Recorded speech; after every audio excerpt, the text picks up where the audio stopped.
Hi everyone, new session start हो चुका है बीएड का। तो हम पेपर 1 से स्टार्ट करते हैं, शुरू से अपना, यानी कि शुरू से शुरू करते हैं। पेपर 1 जो यूनिट 1 है उससे स्टार्ट करते हैं। डीप से पढ़ते चलेंगे। ऐसा नहीं है कि सिर्फ हम एग्ज़ाम पॉइंट ऑफ व्यू से पढ़ रहे हैं कि एक एग्ज़ाम जैसे सीटेट क्वालिफाई करना है या कोई भी टीचिंग एग्ज़ाम क्वालिफाई करना है, उसके अकॉर्डिंग नहीं पढ़ रहे हैं हम इसको जैसे एज अ टीचर ट्रेनी है उस तरीके से पढ़ेंगे एक साथ मिलके। तो पहला जो चैप्टर है हमारा पेपर 1 का, चाइल्डहुड एंड डेवलपमेंट, इसमें यूनिट 1 में एजुकेशनल साइकोलॉजी पढ़ना है, ग्रोथ एंड डेवलपमेंट। ये बहुत इंपॉर्टेंट होता है। अब एजुकेशनल साइकोलॉजी बीएड में फर्स्ट पेपर में ही क्यों आता है, फर्स्ट पेपर में ही हमें ये क्यों पढ़ना पड़ता है, एजुकेशनल साइकोलॉजी। तो इसकी जो जो साइकोलॉजी है, सबसे पहले तो हमें साइकोलॉजी को समझने की ज़रूरत है। बीइंग अ स्टूडेंट, जब हमने ग्रेजुएशन अपना कंप्लीट किया तो उसमें जो हमारा सब्जेक्ट होगा, अगर जो साइकोलॉजी का स्टूडेंट होगा उसे तो ये पता है कि साइकोलॉजी टर्म कितना वास्ट, कितना डीप है।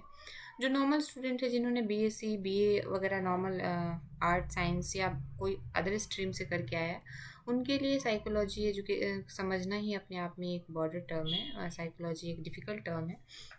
तो पहले हम ये जान लेते हैं कि एजुकेशनल साइकोलॉजी में पढ़ाई क्यों जाती है। जैसे बीइंग अ टीचर, जब टीचर ट्रेनिंग हम होते हैं, एज अ टीचर ट्रेनिंग, जब हम टीचिंग लर्निंग प्रोसेस में, टीचिंग लर्निंग एक्टिविटी में इंगेज होते हैं, तब हमें बच्चों की इंटरेस्ट, नीड्स, एप्टीट्यूड को समझने की ज़रूरत होती है। तब हम उनके क्या कैपेसिटी है, क्या एटीट्यूड है, कैसी एटीट्यूड है, इन सब चीज़ों को समझने की ज़रूरत होती है। और हम समझेंगे कैसे, जब तक हम, कोई डॉक्टर तो है नहीं या ना ही गॉड है जो उनको अपने आप से समझ जाए। उनके बिहेवियर को स्टडी करने के बाद हम समझ पाएंगे। तो किसी के बिहेवियर को स्टडी करना क्या कहलाता है, साइकोलॉजी कहलाता है। मतलब किसी के बिहेवियर को समझने में, या किसी की क्या नीड है, किसी स्टूडेंट की नीड क्या है, उसको समझने में हमें एजुकेशनल साइकोलॉजी बहुत हेल्प करती है। तो आओ देखते हैं हम इस यूनिट को पढ़ने के बाद हमारे ऑब्जेक्टिव्स क्या क्या हम लर्न कर पाएंगे, क्या क्या हम आंसर कर पाएंगे, क्या क्या हम अंडरस्टैंड कर पाएंगे, ये देख लेते हैं। इस यूनिट को पढ़ने के बाद understand the meaning of psychology, psychology की मीनिंग समझ जाएंगे। Identify the importance of educational psychology, educational psychology की इम्पोर्टेंस क्या है वो समझ जाएंगे सबसे पहले तो। फिर हम और क्या समझ जाएंगे, हम समझ जाएंगे explain the human development process, human development का प्रोसेस हम समझ जाएंगे कि ह्यूमन डेवलपमेंट की प्रोसेस कैसी है। ठीक है। अब discuss the cognitive development factors. Cognitive का जो मतलब होता है यहाँ पे, वो नॉलेज से होता है। कॉग्निटिव को अगर हम लेके जाते हैं तो ये क्या होता है, कॉग्निटिव मीन्स नॉलेज। अगर जो बच्चा अभी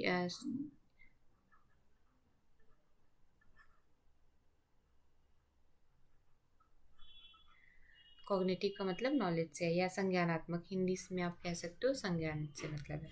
अब हम मीनिंग ऑफ साइकोलॉजी देख लेते हैं। मीनिंग ऑफ साइकोलॉजी क्या है, ये पेपर में क्वेश्चन पूछा जाता है, एज इट इज पूछा जाता है। तो आपको ये सारी लिखने की जरूरत पड़ेगी। The to word psychology is drive from two Greek words psycho और लोगस। साइको और लोगस से ड्राइव हुआ है। इसका मतलब क्या है, साइकी मीन्स सोल, आत्मा, और लोगस मीन्स साइंस। साइकी मीन्स क्या होता है, आत्मा, और लोगस मीन्स साइंस। यानी कि इनिशियली इसको हम आत्मा का विज्ञान कहने मतलब कहा जाए तो सही है। इसको इनिशियली लोगों ने आत्मा का विज्ञान कह दिया, क्योंकि आत्मा को हम मानते नहीं। मतलब बहुत सारे फिलोसफर आत्मा पे क्वेश्चन, एग्जिस्टेंस ऑफ सोल पे क्वेश्चन करते हैं कि सोल एक्चुअली में है, आत्मा एग्जिस्ट करती है नहीं करती, या गॉड एग्जिस्ट करते नहीं करते। तो ये आगे जाके इसको लोगों ने हटा दिया कि नहीं भाई, ये आत्मा का विज्ञान इसको हम नहीं कह सकते, नहीं मान सकते। कुछ थिंकर्स ने इसको माना, कुछ थिंकर्स ने नहीं माना, तो इस पर कॉन्ट्रोवर्सी हुई, ये हट गया। So psychology was defined as a science of mind. फिर कुछ फर्दर जब आत्मा पे विवाद उठ गया तो साइंस ऑफ माइंड इसको कहने लगे कि जो साइकोलॉजी है साइंस ऑफ माइंड। लेकिन माइंड के स्ट्रक्चर को भी जैसे न्यूरोलॉजिकल वे में देखे, बहुत तरीके से माइंड के स्ट्रक्चर को भी हम डायरेक्टली नहीं पढ़ सकते हैं। तो the activity of mind can not be externally observe. हम आप अपने आप से एकदम एक्यूरेट नहीं बता सकते। So psychology was defined as later as the science of human behaviour. तो साइंस, जब जब हम माइंड को भी एक्यूरेट वे में नहीं पढ़ सकते थे, तो बाद में जाके जो हमारे साइकोलॉजिस्ट हुए, उन्होंने इसको साइंस ऑफ ह्यूमन बिहेवियर, मतलब बिहेवियर की साइंस में जानने जाने लगा। तो ब्रांचेज ऑफ साइंस साइकोलॉजी कौन कौन से हैं जो हमें पढ़ने की ज़रूरत पड़ेगी अकॉर्डिंग टू आवर नीड्स। जो हमारे नीड्स हैं, एजुकेशनल नीड्स, उसमें क्या क्या कौन कौन सी साइकोलॉजी पढ़ने की जरूरत पड़ेगी। वैसे तो बहुत सारे साइकोलॉजी के ब्रांचेज है, जैसे child psychology, abnormal psychology, social psychology, educational psychology and counselling and industrial psychology. But हमें पढ़ने की जो ज़रूरत पड़ेगी इस चैप्टर में या इस पेपर फर्स्ट के लिए, educational psychology, social psychology, counselling psychology और चाइल्ड साइकोलॉजी भी पढ़ने की ज़रूरत होगी। विदाउट चाइल्ड साइकोलॉजी पढ़े हम इन तीनों को अच्छे से डिफाइन नहीं कर पाएंगे, हम अच्छे से इन तीनों को जज नहीं कर पाएंगे। अब देखते हैं कि एजुकेशनल साइकोलॉजी हमें क्यों पढ़ने की ज़रूरत है और क्यों पढ़ते हैं एजुकेशनल साइकोलॉजी। सबसे पहले हम इस पे बात कर लेते हैं। तो एजुकेशनल साइकोलॉजी अगर जब हम पढ़ना शुरू करेंगे तो सबसे पहले मान लो आप एज अ टीचर ट्रेनी, जब आप पढ़ रहे हो, बीएड की कोर्स कर रहे हो, तो आप एक गुड टीचर बनना चाहते हो फ्यूचर में। तो गुड टीचर की क्वालिटी तो सबसे पहले उसकी नॉलेज है ही, उसकी बिहेवियर है ही, लेकिन उसके साथ साथ कंटेंट नॉलेज भी पकड़, उसकी एप्टीट्यूड भी बहुत हद तक एक गुड टीचर को डिफाइन करता है। तो एक टीचर होने के नाते आप एक साइकोलॉजिस्ट भी हो, आप एक काउंसलर भी हो, आप एक मतलब केयर टेकर भी हो। तो आप जिस लेवल पे बीएड करने के बाद, चूँकि हम पीआरटी और टीजीटी के टीचर बनते हैं, तो इस लेवल पे बच्चे होते हैं बहुत छोटे। बच्चों के अंडरस्टैंड करने की माँ बाप के बाद वो टीचर को ही अपना सब कुछ मानते हैं। तो उनके मनोविज्ञान को, उनके मनोस्थिति को समझने की बहुत ज़्यादा ज़रूरी है।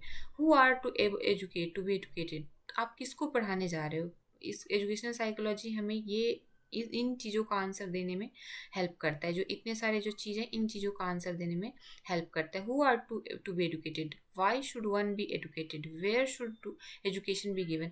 आप किसको पढ़ा रहे हो, क्यों पढ़ा रहे हो, कहाँ पढ़ा रहे हो, कब पढ़ा रहे हो और किस लिए पढ़ा रहे हो। ये सारी चीज़ों को आंसर करने में हमें कौन हेल्प करता है, हम एजुकेशनल साइकोलॉजी जब अच्छे से पढ़ लेंगे तो इन सब चीज़ों का आंसर हमें मिलने लग जाएगा, क्योंकि बच्चे के बिहेवियर को हम समझने लग जाएंगे। और जब आप स्टडी शुरू करोगे तो बहुत तरीके से ऐसे आपको क्वेश्चंस आपके माइंड में स्वतः डेवलप होंगे कि आप क्यों पढ़ा रहे हो, कैसे पढ़ाओगे बच्चों को, कैसे समझ पाओगे कि किस बच्चे की क्या नीड है, क्या एप्टीट्यूड है किस बच्चे की, क्या वो करना चाहता है, क्या वो पढ़ना चाहता है, जो आप पढ़ा रहे हो उसको समझ में आ रहा है नहीं आ रहा, कौन से टीचिंग मेथड से आप उसको अच्छे से समझा सकते हो। ये सारी चीज़ें जब आप पढ़ाना शुरू करोगे तो फेस करोगे। Educational psychology has defined different dimension. Educational psychology different dimension रखते हैं, 3 टाइप ऑफ डायमेंशन आगे चल के आप देखोगे। It deals with a characteristic of student, student की कैरेक्टरिस्टिक को डील करता है, टीचिंग लर्निंग कॉन्टेक्स्ट को डील करता है, method of teaching learning strategy को डील करता है, how your teaching methods is more important here, mentally of the student, mentality, student की मेंटालिटी क्या है उस पर ये उसको डील करता है, मेंटल हाइजीन डील करता है एंड अदर एस्पेक्ट्स, उसका सोशल बैकग्राउंड डील करता है, उसका इकोनॉमिकल बैकग्राउंड भी डील करता है। जो चीज़ें यहाँ नहीं लिखी है, लेकिन वो फर्दर आप जब इसको पढ़ने लगोगे अपने आप समझ में आने लगेगा कि बच्चे कौन से बैकग्राउंड से आ रहा है, उसकी लैंग्वेज, जो उसका मदर टंग है, मतलब घर का इन्वायरमेंट है वो कैसा है, उसकी लैंग्वेज कैसी है, जिस लैंग्वेज में आप उसको पढ़ा रहे हो वो आपको उस बच्चे को समझ में आ रहा है या नहीं आ रहा है, जिस मेथड से आप पढ़ा रहे हो वो बच्चे को समझ में आ रहा है नहीं आ रहा है। ये सब चीज़ें हमें किसके हेल्प से हमें पता चलेगा, हमें एजुकेशनल साइकोलॉजी को समझने के बाद पता चलेगा। Teacher is responsible for the development of student in all 3 domains. जैसे एजुकेशनल में 3 प्रकार के डोमेन्स ह्यूमन बिहेवियर में माना जाता है। एक कॉग्निटिव हो गया, एक अफेक्टिव हो गया, एक हो गया साइकोमोटर। कॉग्निटिव जहाँ हमें नॉलेज की बात बताता है, नॉलेज की तरफ ले जाता है, वहीं अफेक्टिव जो हमारा है वो इमोशंस की तरफ ले जाता है, वैल्यू की तरफ ले जाता है। कॉग्निटिव का मैंने आपको ऊपर बता दी, ये अफेक्टिव किस चीज़ की तरफ ले जाता है, इमोशंस की तरफ ले जाता है, और इमोशंस, फीलिंग, जो एटीट्यूड है उसकी तरफ इफेक्टिव ले जाता है। साइकोमोटर जो है वो हमारे फिजिकल मूवमेंट की तरफ ले जाता है, यानी कि जो हमारी मोटर स्किल्स है वो जो फिजिकल डेवलपमेंट से रिलेटेड ये साइकोमोटर हमें इंडिकेट करता है। तो हम जो एजुकेशनल साइकोलॉजी है उसको पढ़ने के बाद हमें स्टूडेंट के तीनों कॉग्निटिव, तीनों जो डायमेंशन है, जो डेवलपमेंट की 3 डायमेंशन है, उन तीनों को समझने में हेल्प करता है। Psychology explain the in interdependent of these three domains and needs of the importance of the development. Psychology interdepend जो ये तीनों पे इंटरडिपेंड है उसको हमें डिफाइन करता है, इनकी नीड्स बताता है कि बच्चे में कैसी मतलब बच्चे को कैसी नॉलेज की ज़रूरत है, किस तरीके की नॉलेज की ज़रूरत है, कैसे वो नॉलेज गेन कर सकता, अफेक्टिव बच्चा कितना इमोशनल है, बच्चा कितना मतलब इंट्रोवर्ट है, एक्सट्रोवर्ट है, बच्चे की पर्सनालिटी कैसी है, एंड साइकोमोटर बच्चा किस तरीके से एबल है। जैसे कुछ बच्चे बहुत हिस्ट पुस्ट होते हैं, वो फिजिकल वर्क बहुत अच्छे से कर सकते हैं, कुछ बच्चे मेंटली बहुत इंटेलिजेंट लेवल के होते हैं बट उनके हाथ पैर बहुत सही से स्ट्रांग नहीं होते हैं, या आप यहाँ पे कह सकते हो डिफरेंटली एबल, यानी डिसेबिलिटीज़ भी इन तीनों में आती है। Psychology explain the interdependent of three domains and needs of their importance of the development of all domains in the student. Psychology हमें इसमें हेल्प करता है। Thus the knowledge of psychology will help the teacher in self understanding, developing professional skills and fulfilling social domain. So आप समझ गए होगा कि educational psychology हमें क्यों पढ़ने की ज़रूरत है, क्योंकि वो हमारी सेल्फ अंडरस्टैंडिंग को डेवलप करता है।